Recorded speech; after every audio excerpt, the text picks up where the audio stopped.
नाज़रीन programme Hyderabad times सां गॾु आहियां जो मेज़बान ज़फ़र हकड़ो। अॼु असीं हैदराबाद टाइम्स प्रोग्राम में ॻाल्हि ॿोल कंदासीं हैदराबाद जा खदड़ा फ़क़ीर। हैदराबाद जे खदड़नि फ़क़ीरनि जा तमामु वॾा इशूज़ आहिनि। उन्हनि में जेकॾहिं सभ खां पहिरियां जेको सिहत जो इशू आहे, एजुकेशन जो इशू आहे ऐं जेको वोट ॾियणु इलेक्शननि में हिसो वठणु समेत जेके नौकरियूं मिलनि थियूं उन्हनि जी जेका ख़ुसूसी कोटा आहे उहा बि उन्हनि खे नथी मिले। अॼु हैदराबाद प्रेस क्लब में जेको आहे सो खदड़ा फ़क़ीर न सिर्फ़ु हैदराबाद सां लाॻापियल पर हैदराबाद रीजन जे मुख़्तलिफ़ इलाइक़नि खां हिते पहुतल आहिनि ऐं उन्हनि पंहिंजे इशूज़ जे हवाले सां हिकिड़ी कॉन्फ्रेंस कई आहे। उन कॉन्फ्रेंस जो फ़ाइदो वठंदे अॼु हैदराबाद बेरो टाइम करे रहिया आहियूं ऐं कोशिशि कंदासीं त समूरा जेके हिते पढ़ियल गढ़ियल खदड़ा फ़क़ीर आहिनि या जेके अणपढ़ियल आहिनि, जेके हिन सोसाइटी में रहनि था, जेके पंहिंजनि मसइलनि खां बख़ूबी बाख़बर आहिनि, उन्हनि सां ॻाल्हि ॿोल कंदासीं त उन्हनि जा कहिड़ा मसइला आहिनि। NGOs जेके हिकिड़ी हिननि जी आहे ऐं उन्हनि खे जेका हलाईंदड़ आहे, हिननि जी सॼी निगहबानी करे नाज़िश फ़ातिमा असां सां मौजूदु आहे। ॻाल्हि ॿोल जी शुरूआत उतां करियूं था, पोइ हेॾां असां सां गॾु वेठल आहिनि खदड़ा फ़क़ीर ऐं कुझु ॿिया पोयां बि वेठा आहिनि। उन्हनि सां बि ॻाल्हि ॿोल कंदासीं त हिन जा इशूज़ कहिड़ा आहिनि। अॼु जी जेका अवां कॉन्फ्रेंस कई आहे, सहाफ़ियुनि सां ॻाल्हि ॿोल कई आहे, उन में हैदराबाद सां लाॻापियल केतिरनि ई खदड़नि फ़क़ीरनि शिरकत कई आहे। सभ खां पहिरियां इहो ॿुधायो त अवां जेका हिननि जी NGOs जोड़ी आहे, अवां बि हिननि जी सपोर्ट कई आहे गुज़िरियल वॾे अरसे खां, 2-3 सालनि खां वठी तव्हां हिन सां गॾु हलो था। इशूज़ कहिड़ा आहिनि, आख़िर हिन खे तकलीफ़ कहिड़ी आहे ऐं कहिड़नि इशूज़ ते फौरी तौर ते सिंध हुकूमत खे इन हवाले सां क़दम खणणु घुरिजे? जी बिस्मिल्लाहिर्रहमानिर्रहीम। सभिनी खां पहिरीं असां पंहिंजी ऑर्गेनाइज़ेशन फेम पावर शिरकतगाह जा मशकूर आहियूं जेके असांखे इहो प्लेटफॉर्म फ़राहम कनि था त असां हिननि खे वधीक कीअं जेको अपलिफ्ट कयूं, कीअं हिननि जी ग्रूमिंग कयूं। उन खां पोइ प्रेस क्लब हैदराबाद ऐं तमामु सहाफ़ी भाइरनि जो मां शुक्रिया अदा कंदसि जिन अॼु असांखे हिन एक्सपोजर विज़िट में कोऑपरेट कयो। हिन एक्सपोजर विज़िट जो जेको मेन मक़सदु आहे असांजो उहो इहो आहे कि ॾिसो, मसइला माइनि जा बि आहिनि, मर्दनि जा बि आहिनि, ख़्वाजा सरान जा बि आहिनि, पर किथे किथे हिननि खे, बल्कि हर किथे हिननि खे नज़रअंदाज़ कयो थो वञे। कुझु टाइम पहिरीं 2019 में जॾहिं कोविड हो त अकेली नाज़िश फ़ातिमा ऐं चंद एक्टिविस्ट हिननि सां बीठा। अॼु समूरी सिंध हिननि सां बीठी आहे। सॼो पाकिस्तान ट्रांसजेंडर्स ते वर्क करे थो, न सिर्फ़ु हिननि जी इज़त करे थो। असां चऊं था इहे शयूं अञा इनहेंस थियनि। मीडिया हिन में कहिड़ो रोल प्ले करे सघे थो? कवर स्टोरीज़ ते हिननि जा इंटरव्यूज़ छो नथा अचनि? न्यूज़ पेपर्स में हिननि जा इंटरव्यू आम जीअं तव्हां सेलिब्रिटीज़ खे खणो था, छा रुगो वॾनि माण्हुनि खे ई तव्हां बसि एक्सपोजर ॾींदा? शिरकतगाह असांखे उहो प्लेटफॉर्म ॾिनो आहे जो हिननि खे असां प्रोमोट कयूं था, हिननि खे असां स्टेज प्रोवाइड कयूं था। अचो, हे स्टेज तव्हांजो आहे। उन में इलेक्शन, ईंदड़ इलेक्शन में ही कीअं हिसो वठी सघनि था, हिननि जो वोट जो छा सिस्टम आहे, हे रिज़र्व सीटुनि जे लाइ कहिड़े तरीक़े सां बीह सघनि था, हेल्थ सेक्टर में हिननि जे लाइ असां छा था करे सघूं, एजुकेशन जे लाइ हिननि जे लाइ असां छा था करे सघूं, हिननि जी नौकरियुनि जी जेका कोटा आहे उन में हुकूमत कहिड़ो रोल प्ले करे थी सघे। सभ खां वधीक हिननि जी जान खे तहफ़ुज़ ॾियण में, छो जे हिननि जा दुश्मन पंहिंजा बि हूंदा आहिनि, पराया बि हूंदा आहिनि, त इन्हनि जी ज़िंदगी जे तहफ़ुज़ लाइ पुलिस छा करे रही आहे, इहे सभु शयूं मीडिया खां असां इहो चाहियूं था कि मीडिया रोज़मर्रा ते ख़्वाजा सरान खे बि हाईलाइट करे। छा असां ज़रूरी आहे मीडिया खे फ़ोन करे चऊं त ही थी वियो, हू थी वियो? मीडिया जो इहो रोल आहे। जॾहिं मीडिया सियासी समाजी माण्हुनि खे एक्सपोजर ॾिए थी त पोइ हे बि त इंसान आहिनि, ख़ुदा जी मख़लूक आहिनि, जीअनि पिया, असां सां समाजी कम में गॾु आहिनि।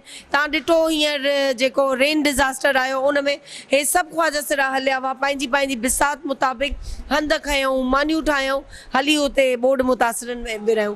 त हिननि खे उहो ट्रैक माशाल्लाह मिली वियो आहे। मां चवां थी अञा हिननि खे वसी मिले, हे हर फील्ड में जेको आहे न पंहिंजो पाण खे मञाइनि। तव्हां छा था सम्झो त हीउ जेको चौधरी इफ्तिखार सुप्रीम कोर्ट जे चीफ जस्टिस फ़ैसिलो कयो हिननि खे जीअण जो हक़ु, हिन जो वोट दाख़िल करणु, उनखां पोइ केतिरो फ़र्क़ु पियो आहे सोसाइटी में हिननि जे? चौधरी इफ्तिखार साहब जो फ़ैसिलो तमामु पॉज़िटिव हो, पर वरी हुते जेको आहे सो ॿिया जेके अची था वञनि, जेको सेनेटर मुश्ताक जहिड़ा, हिननि जो अञा पॉज़िटिविटी थियणु लॻे थी, हिननि जे हक़नि में सुठियूं शयूं थियणु लॻनि थियूं। एकदम सां हिननि खे किराइण जे लाइ वरी कुझु न कुझु हिननि खे इंसान सम्झो वञे, हिननि खे मैदान ॾिनो वञे। जीअं मर्द असेंबली में वेठा आहिनि, ख़वातीन वेठियूं आहिनि, हिननि जी जेका कोटा आहे हिननि खे आंदो वञे ऐं हिननि खे मौक़ो ॾिनो वञे त ही बि सोसाइटी जे लाइ रोल प्ले करे सघनि था। तव्हां ॾिसो ट्रांसजेंडर में सुठा डॉक्टर आहिनि, सुठियूं वकील आहिनि, हर प्लेटफॉर्म ते आहिनि, त इन्हनि खे जेको आहे बसि दुकारियो न वञे, नज़रअंदाज़ न कयो वञे। वॾी महिरबानी नाज़रीन, नाज़िश फातिमा जूं ॻाल्हियूं ॿुधियूं। हिन जो चवणु आहे त हिननि खे बि एतिरा ई हक़ ॾिना वञनि जेतिरा आम मर्दनि, औरतुनि ऐं ॿियनि जा आहिनि, उन्हनि खे हक़ ॾिना वञनि। ऐं उन सिलसिले में वधीक ॻाल्हि ॿोल कयूं था, असांजो हिकिड़ो ॿियो खदड़ो फ़क़ीर मौजूदु आहे, उन सां ॻाल्हि ॿोल कयूं था। तव्हां सां हूअं त ॿिया त इलाही सातरा मसइला थियनि था, पर जेको घर जो फैमिली जो इशू थिए थो, फैमिली तव्हांखे एक्सेप्ट नथी करे, तव्हांजा भाइर, तव्हांजे वालदेन, तव्हांजूं भेनरूं तव्हां खां नफ़रत कनि थियूं, उन जे हवाले सां मां त केतिरो असरु पए थो ऐं उन जे लाइ मां छा चवंदा त नफ़रत खे कीअं कमु करे सघिजे? दरअसल ॻाल्हि इहा आहे त फैमिली कॾहिं बि पंहिंजे औलाद खे पाण खां परे न कंदी आहे। हे सिर्फ़ु परे करण वारो मुहाशिरो ऐं हिकु समाज हूंदो आहे। अगरि असांजी मदर किथे वेठी हूंदी आहे त उते उनखे टॉर्चर कयो वेंदो आहे, हिन जो पुटु खदड़ो आहे, त ज़ाहिरी ॻाल्हि आहे त उन टाइम में जेतिरी असांखे तकलीफ़ थींदी उन खां कई हिसे ज़्यादा त असांजी अमड़ खे थींदी हूंदी, असांजी भेनरुनि खे थींदी। हो असांखे पाण खां परे न कंदा आहिनि, असांखे मुहाशिरो परे कंदो आहे। उहो छाजे करे? असां इंसान न आहियूं, असां पंहिंजी मर्ज़ी सां त न आया आहियूं। हर शइ खे अलाह पैदा करण वारो, हर मखलूक़ात ख़ुदा जी खलकियल आहे। जीअं त गवर्नमेंट कमु कंदी आहे, कानून जो छा हक़ आहे? हुकूकी इंसान, असां बि त हिकु इंसान ई आहियूं, असांजो बि बराबरि जो हुकूक आहे। असांजी सिर्फ़ु और सिर्फ़ु स्पेशली रिक्वेस्ट आहे, असांखे उहो सभु कुझु ॾिनो वञे जेको असांजो हक़ आहे। जीअं असांजे लाइ कोई जॉब अचे थी, असां में काफ़ी ट्रांस आहिनि जेके माना अनपढ़ आहिनि, असां चाहियूं था उहे पढ़ियल लिखनि, जेके असां में पढ़ियल लिखियल आहिनि उन्हनि खे जॉब ॾिनी वञे। ऐं बेगिंग ऐं डांसिंग इन्हनि खां हटी करे असां पंहिंजी महिनत करे ऐं सुठे तरीक़े सां ज़िंदगी लाइफ गुज़ारणु चाहियूं था। जीअं किथे अगरि असां कंहिं जॻह किथे बि रेंट ते को मकान था वठणु वञूं, चवंदा न हे हिते मोहल्ले में सही न आहिनि, मुआशिरो ख़राबु कंदा ऐं हिननि खे को कमु न ॾिनो वञे, हे माना घर जो जेको आहे सो ख़राबु कंदा माहौल। छो असां माहौल ख़राबु कंदासीं?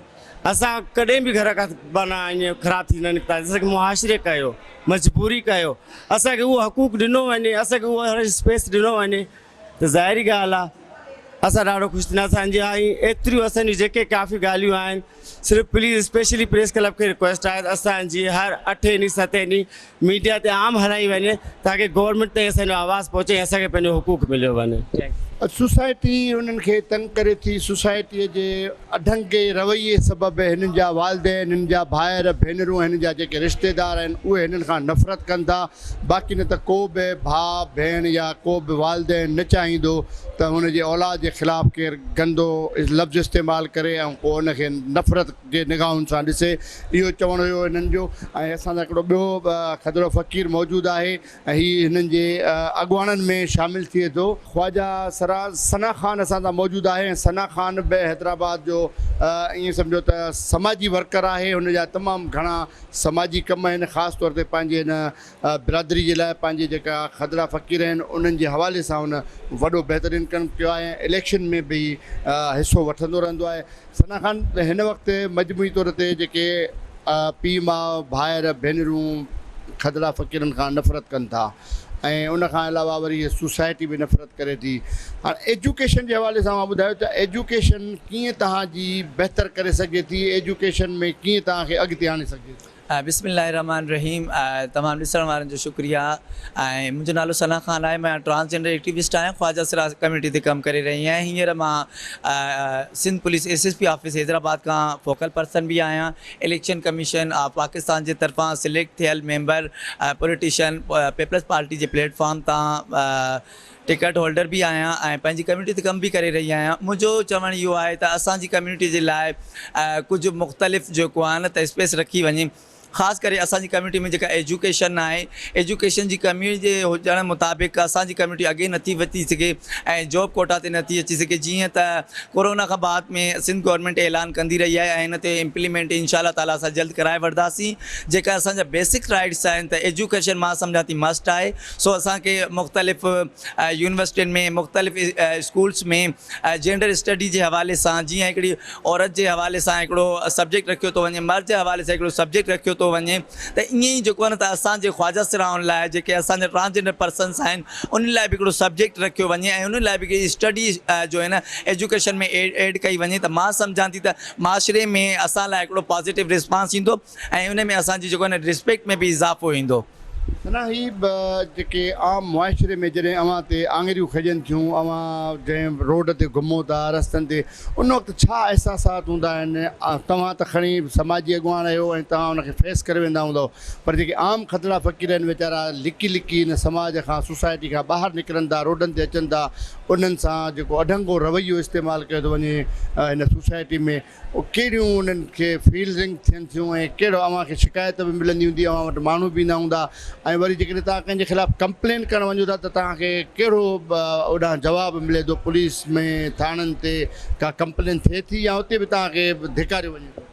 सर ईअं न आहे, ॾिसो जेको आहे इहा ज़िंदगी मूं बि गुज़ारी आहे बचपन खां वठी। ख़ैर मूंखे त पंहिंजी मुंहिंजी फैमिली एक्सेप्ट करे पई ऐं मूंखे पंहिंजी फैमिली एक्सेप्ट कयो, स्पेस ॾिनो त अॼु मां हींअर हिन मक़ाम ते आहियां। जीअं मुंहिंजी बैकग्राउंड खां फैमिली आहे, ब्रादर आहिनि, सिस्टर आहिनि, मदर आहिनि, पेरेंट्स आहिनि, उन्हनि मूंखे स्पेस ॾिनो त अॼु मां हिन मक़ाम ते आहियां ऐं पंहिंजे कम्यूनिटीअ खे जेको न रिप्रेज़ेंट कयां पई। मां सम्झी सघां थी जेको हिकिड़ो आम ट्रांसजेंडर आहे, बेगिंग दौरान उहो छा छा फेस करे थो ऐं उनखे कहिड़ियूं कहिड़ियूं मजबूरियूं फेस करणियूं पवनि थियूं ऐं उनखे जाम सारियूं मजबूरियूं आहिनि। शौक़ खां मां त चवां थी अहिड़ो कोई बि जेको आहे न रूप अख़्तियार न कंदो, इहो कुदरती शइ आहे। माइंडली तौर ते जेको असां जेको आहे न पाण खे कंफर्टेबल फील कंदा आहियूं, उहो फीमेल जे रूप में जेको आहे न कंफर्टेबल पाण खे महसूसु कंदा आहियूं ऐं फीलिंग बि असांजी फीमेल वारी हूंदी आहे।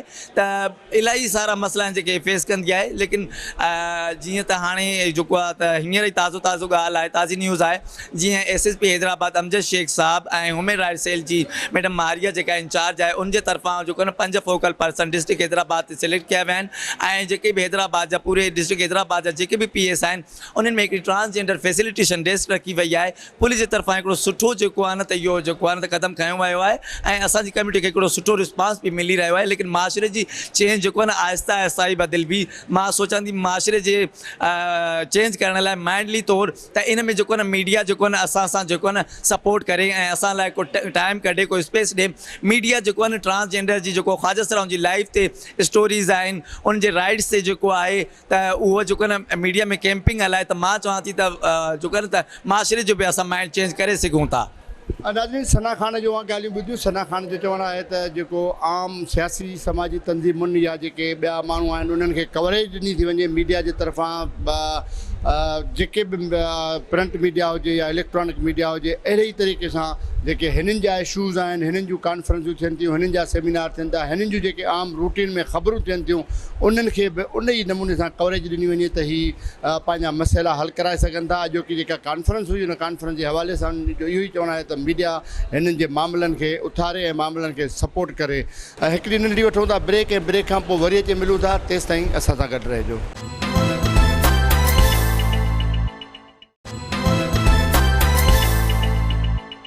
वेलकम बैक नाज़रीन। हैदराबाद टाइम्स प्रोग्राम में ॻाल्हि ॿोल जे सिलसिले खे वधायूं था। हैदराबाद सां लाॻापियल जेके खदड़ा फ़क़ीर आहिनि, उन्हनि जा जेके इशूज़ आहिनि मुख़्तलिफ़, अॼु हैदराबाद प्रेस क्लब में उन्हनि जो सेमिनार थियो आहे ऐं हुन जो इहो चवणु आहे त जीअं आम सियासी माण्हुनि खे, समाजी माण्हुनि खे कवरेज ॾिनी वञे थी, तहिड़े ई नमूने सां हिननि जा जेके इशूज़ आहिनि, हिननि जा जेके मसइला आहिनि, उन्हनि खे बि मीडिया फुल कवरेज ॾिए, हिननि जा इंटरव्यूज़ शाया कया वञनि ऐं हिननि जे इशूज़ ते जेको बि आम सियासी माण्हू वांगुरु कवरेज आहे उहा हिननि खे ॾिनी वञे, उहा प्रिंट मीडिया हुजे, तोड़े जो इलेक्ट्रॉनिक मीडिया हुजे।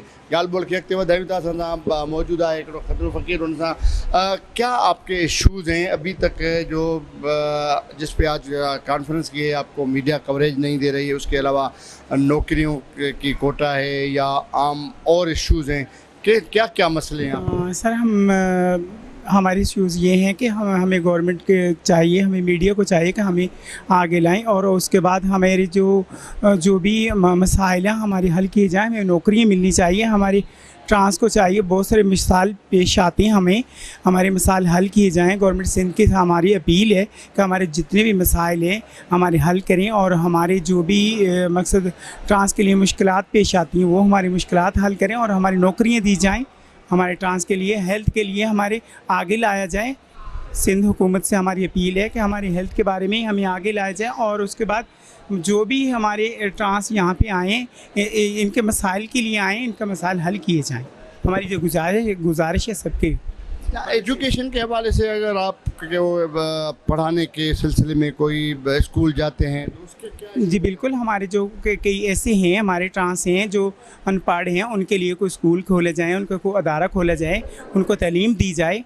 हम उनके साथ हैं। हम सारे ट्रांस जितने भी हैं, को सारे पढ़े लिखे नहीं हैं, उनके लिए खोला कोई इदारा खोला जाए। हमें हमारी जो रिक्वेस्ट है गवर्नमेंट से, सिंध से। जब आप शहर में बाहर घूमने जाते हैं या कोई शॉपिंग करने जाते हैं या कोई इश्यूज़ होते हैं, तो आपसे जो रवैया है सोसाइटी का, समाज का? सर हम भी इंसान हैं, हम इस माशरे का हिस्सा, हम माशरा हैं इस पाकिस्तान का।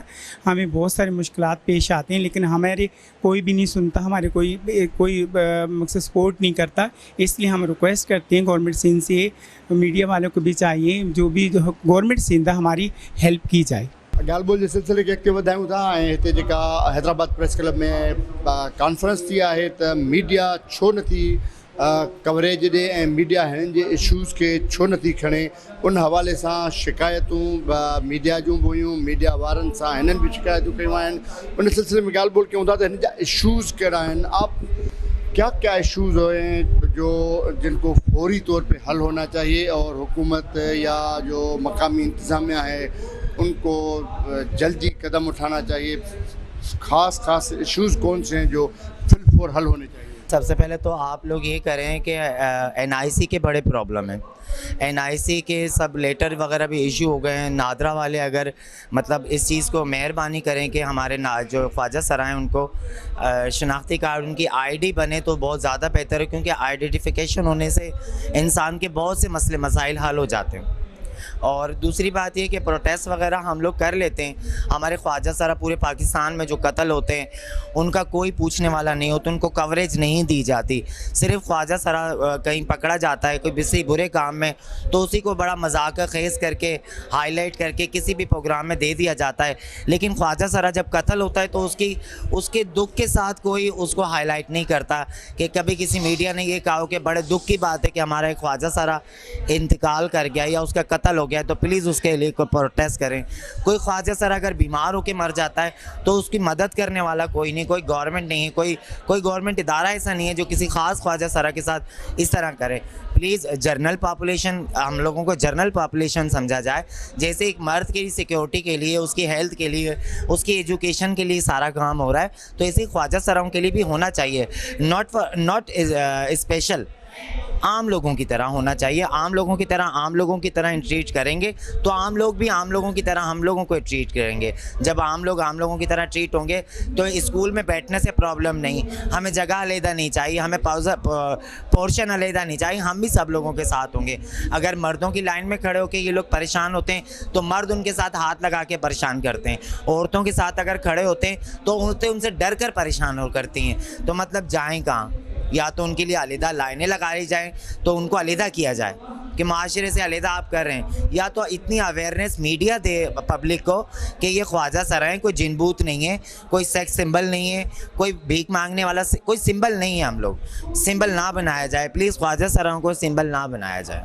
अच्छा, ये जो ख्वाजा सरा है तकरीबन जिस हवाले से बदनाम है, जिस हवाले से जो लोग उनसे सोसाइटी उनसे नफ़रत करती है वो होती है कि वो बुरे कामों में ज़्यादातर लगे रहते हैं और कोई मजदूरी नहीं करते, कोई और काम नहीं करते।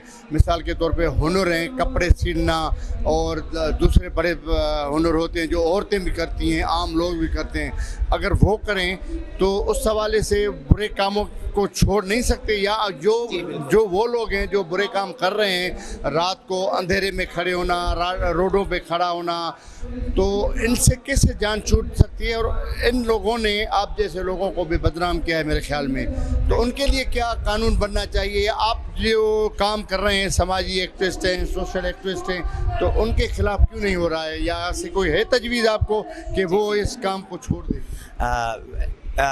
एक बात सारी ये है कि देखें, पेट सब मांगता है और जब इंसान की ज़रूरत होती है, आप दर्जी का काम करने जाते हैं, वहाँ आपसे बदतमीज़ी की जाए तो आप लाजमी वहाँ से भागेंगे।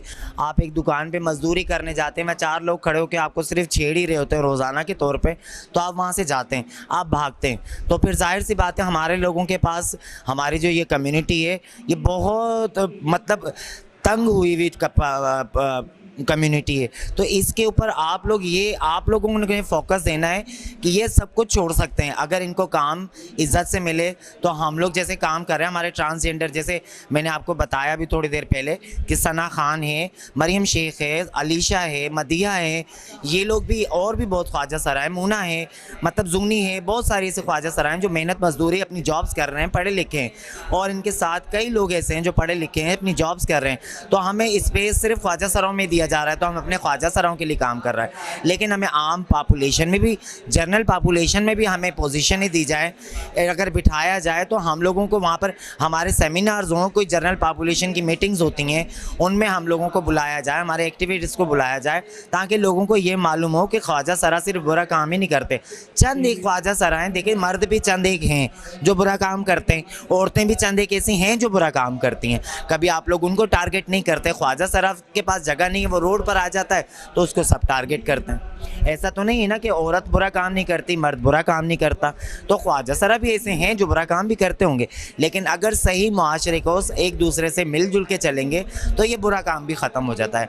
आप उनकी सहूलियात पैदा करें, उनके लिए आप लोग सहूलियात पैदा करें ताकि वो बुरे काम से बचाव का तरीका हो।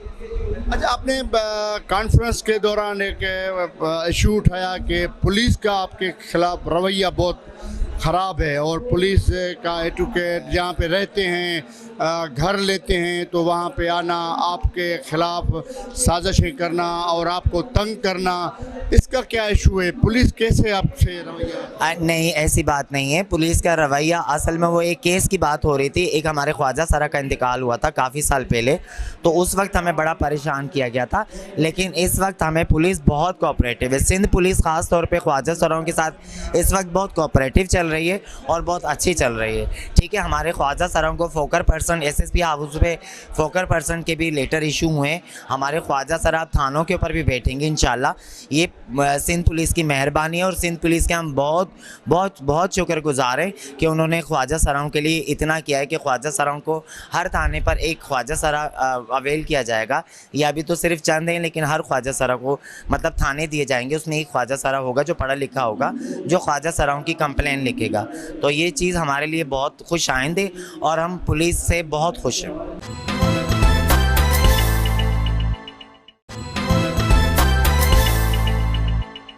एजुकेशन के हवाले से अगर स्कूल में एडमिशन नहीं मिल रही है आपको, आपके बच्चों को, या जो आपसे रिलेटेड हैं छोटे बच्चे जब वो होते हैं तो उनको स्कूल में कोई रखना नहीं चाहता, भले प्राइवेट हो या गवर्नमेंट स्कूल हो, क्यों? उसके हवाले से क्या आपने कोई एजुकेशन के अफसर से या मिनिस्टर से बात की है, ऐसी कोई चीज़? जी, हम लोगों की ये भी बातें चल रही हैं, एजुकेशन के लिए भी बातें चल रही हैं। हमारी जो पॉपुलेशन है अक्सर घरों से जब निकलती है, जब वो जवान हो जाते हैं, तो छोटे उम्र में, ज़्यादा छोटी उम्र में इतनी मालूमात होती नहीं है, तो छोटी उम्र में तो वो स्कूल जा रहे होते हैं, लेकिन जैसे ही वो 10-12 से 15 से ऊपर आते हैं तो उसके बाद उनको बड़े प्रॉब्लम होते हैं। तो उसके लिए हमारी बात चल रही है, लेकिन हम लोग फिर भी यही चाहते हैं कि जनरल पॉपुलेशन के ही दरमियान बैठकर एजुकेशन हो, जनरल पॉपुलेशन के दरमियान बैठ के ही हेल्थ के इशू हों, जनरल पॉपुलेशन की तरह ही एनआईसी के इश्यूज़ हों, जनरल पॉपुलेशन की तरह ही हम लोगों को नौकरियों के इश्यूज़ हों। ॻाल्हि ॿोल जे सिलसिले खे अॻिते वधायूं था। अॼु हैदराबाद प्रेस क्लब में जेको ई खदरनि फ़क़ीरनि जो हिकिड़ो कॉन्फ्रेंस थियो आहे, कॉन्फ्रेंस में उन्हनि जो चवणु आहे त उन जा तमामु घणा इशूज़ आहिनि जिन खे मीडिया हाईलाइट नथी करे, प्रिंट मीडिया हुजे, तोड़े जो इलेक्ट्रॉनिक मीडिया हुजे। आम जीअं सियासी समाजी तंज़ीमुनि जा अॻुवान थियनि था, सियासतदाननि खे कवरेज मिले थी, अदाकारनि खे कवरेज मिले थी, ऐं ॿियनि माण्हुनि खे मिले थी, पर हिननि खे उहा कवरेज नथी मिले, जंहिंजे करे हिननि खे कवरेज ॾियारण जे लाइ अॼु हिते कॉन्फ्रेंस थी आहे, ऐं कॉन्फ्रेंस जे हवाले सां हुननि ॻाल्हि ॿोल कई आहे।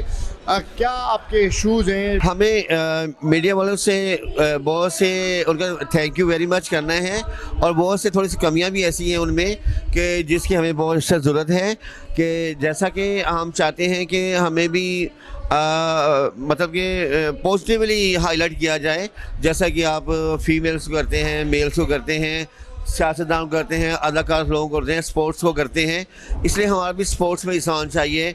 हमारा सकाफती प्रोग्राम्स में और मीडिया में, शोबिस की लाइफ में भी हमारा चाहिए, हमें मॉडलिंग के चांस मिलने चाहिए और हमें अदाकारी के चांस मिलने चाहिए। और इसके अलावा हमारे प्रोग्राम जो है ना, क्या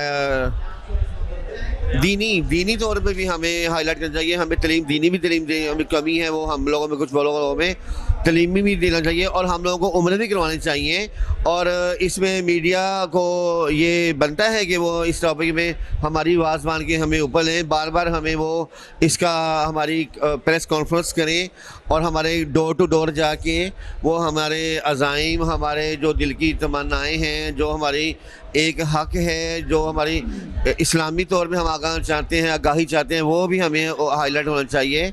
और इसके अलावा शोबिस का, क्रिकेट का, स्पोर्ट्स का, एनीथिंग, जैसे सियासतदान होते हैं, जैसे फी आप माशाल्लाह जैसे कि वो नबीना हैं, उनकी भी क्रिकेट टीम बनी हुई है और हम एटसेट्रा वैसे हम सेटिस्फाइड हैं कि हमारा बहुत आगे ताउन हमारे से जारी है। और इंशाअल्लाह ताला आप कहते हैं ना कि कुछ ख़ुद भी हमें हिम्मत करनी चाहिए। हमें ख़ुद में बहुत ज़्यादा कमज़ोरियाँ हैं हमारे में, हमें ख़ुद भी ये विल पावर होना चाहिए कि हम तालीम हासिल करें, हम अच्छी क्लास को देखें, अच्छी क्लास की वहाँ तक पहुँचना चाहिए। उसको हम अपना एक मकसद बनाना चाहिए हमें कि हमारा एक एम होना चाहिए हमारी लाइफ का भी। मैं अपने ख्वाजा साहब को कह रही हूँ कि उनमें भी वो कमियाँ, उनका मेंटल लेवल हाई होना चाहिए। उनको ये नहीं कि उनको हम कमतर हैं, हम इंसान हैं, हम ये क्या कि अपने को आप 3rd क्लास या C ग्रेड ना बनाएं। अब आप अच्छी जगह पोजीशन पे आएँ, खुद भी आएँ, कुछ कमज़ोरियाँ हैं वो कमी ख़त्म करें, पढ़ें और स्पोर्ट्स में आएँ, दीनी तालीम में आएँ। जब आप इस काबिल हो जाएंगे तो खुद ही आपको ऊपर वाले हाथ खींच लेंगे। सोसाइटी के रवैये जो हैं आपके ख़िलाफ़, आप जब रोड पे जाते हैं, घूमने जाते हैं, तो उस वक्त क्या फीलिंग्स होती है आपको जब कोई गलत अंदाज में आपसे बात करता है, क्या फीलिंग्स होती हैं? जी हाँ जी, अस्सलाम, वेरी गुड, आपने बड़ा अच्छा सवाल किया है। इसमें देखें जी, जो सेल्फ रिस्पेक्ट होती है ना, शख्सियत होती है इंसान की, और जो अपनी अना होती है, सब कुछ इंसान की वही है। अगर आप में अना नहीं है, आप में सेल्फ रिस्पेक्ट नहीं है, या आपको इज्जत नहीं मिल रही, तो आप समझें कि आप कुछ भी नहीं है। आपकी खूबसूरती माइनर है, आपकी पर्सनालिटी माइनर है, अगर आपको वो जहनी सुकून नहीं मिल रहा या जहनी तौर पे आपको हाईलाइट नहीं किया जा रहा। तो बराह करम मेरी आवाम से, मेरी अपनी कौम से बहुत इल्तिजा है, रिक्वेस्ट है कि हमें भी, जब हम चाहे जिस हालत में भी होते हैं हम लोग, तो उसमें आप लोगों का बहुत हाथ है। आप लोगों ने हमें स्टेज पे ले आए हैं और हम उस स्टेज पे लाए। अगर हमें कोई बैगिंग करते हैं तो उसमें भी आप लोगों का बड़ा है कि आप उस स्टेज पे हमें लेके आए हैं। नाच गाना हमारे घरों में वो ख़त्म हो गया है। If U don't mind please, हमारे घर में खूब डांस हो गया है, घर की हमारी बच्चियाँ खूब डांस करना शुरू कर दी हैं। अब हमें नहीं, हम भीख मांगने में मजबूर हो गए, तो लिहाजा हमें प्लीज़ अच्छे अल्फाज में हमें बुलाना चाहिए और पर्दापोशी करनी चाहिए, और हमें इतना अच्छे अल्फाज में बोलें कि हमारे खुद सेल्फिश हमारी पॉजिटिव आए, हमारी दिमागी तो हमें रिलैक्स हो जाए। जेकी कॉन्फ्रेंस जेके हुते असां प्रेस क्लब ते गॾु थियासीं, इश्यूज़ ये आहिनि त जेके ट्रांसजेंडर आहिनि, उन ट्रांसजेंडर खे मीडिया ते हाईलाइट किया वञे। ज़ाहिरी ॻाल्हि आहे, मीडिया जे जेके ट्रांसजेंडर आहिनि उहे सुठा कम बि कनि था, उन्हनि खे छो न उन ते मीडिया ते शो कयो वञे थो। हेल्थ सेक्टर में कमु कनि था, हेल्थ सेक्टर ते कमु कनि था, एजुकेशन सेक्टर ते कमु कनि था, ऐं बहुत ॿियूं घणियूं शयूं आहिनि जिन ते हे कमु कनि था, उन ते हिन खे छो न हाईलाइट कयो वञे थो।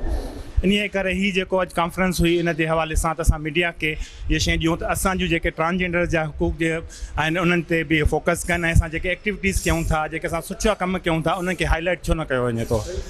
नाज़रीन, प्रोग्राम हैदराबाद टाइम्स में अवां ॿुधो खदड़नि फ़क़ीरनि जूं ॻाल्हियूं। खदड़नि फ़क़ीरनि जो चवणु आहे त शनाख़्ती कार्ड खां वठी इलेक्शन में बीहण ताईं ऐं एजुकेशन खां वठी सिहत ताईं जेके हिन जा बुनियादी मसइला आहिनि उहे फिलफोर हल कया वञनि।